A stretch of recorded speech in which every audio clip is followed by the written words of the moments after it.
దారిద్ర దేవత మన దేశం నెత్తిన కూర్చున్నట్టుంది.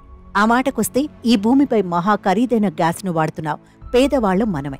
అడిగేవాడు ఆపేవాడు లేక అడ్డగోలుగా జనాన్ని తినేస్తోంది ప్రభుత్వం. ప్రస్తుతం దేశంలోని ప్రజలు ప్రపంచంలోని అత్యంత ఖరీదైన డొమెస్టిక్ గ్యాస్ సిలిండర్ను కొనుగోలు చేస్తున్నారు. సేమ్ టైం పెట్రోల్ ధరల పరంగా మన దేశం 3వ స్థానంలో, డీజిల్ ధరల పరంగా 8వ స్థానంలో ఉంది.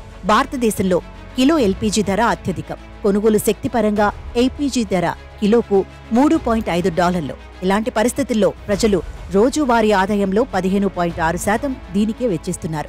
తలసరి రోజువారీ ఆదాయంలో ఇంత పెద్ద మొత్తం మరే దేశంలోని ప్రజలు ఖర్చు చేయడం లేదు. అదే సమయంలో దేశంలో పెట్రోల్ ధర కూడా నిరంతరం పెరుగుతోంది. ప్రతి వ్యక్తి రోజువారీ ఆదాయంలో దాదాపు 23.5% లీటర్ పెట్రోల్ కొనుగోలుకే వెచ్చిస్తున్నారు. పొరుగు దేశాలైన నేపాల్, పాకిస్తాన్ భారతదేశం కంటే దారుణంగా ఉన్నాయి.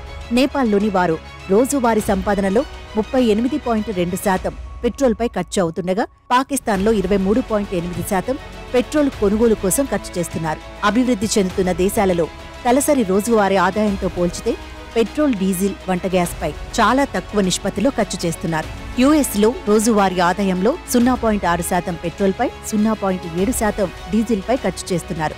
అంతర్జాతీయ మార్కెట్లో డాలర్తో పోలిస్తే భారతీయ కరెన్సీ స్థానం ఇతర దేశాలలో విక్రయించే పెట్రోల్, డీజిల్ కరెన్సీ ప్రకారం దాని ధరలను లెక్కించారు. అటువంటి పరిస్థితిలో భారతదేశంలో లీటరు ఎల్పీజీ ధర $3.5 ఉంది. ఇది ఇతర దేశాలతో పోలిస్తే అత్యధికం. భారతదేశం తర్వాత టర్కీ, ఫిజీ, ఉక్రెయిన్ ఉన్నాయి.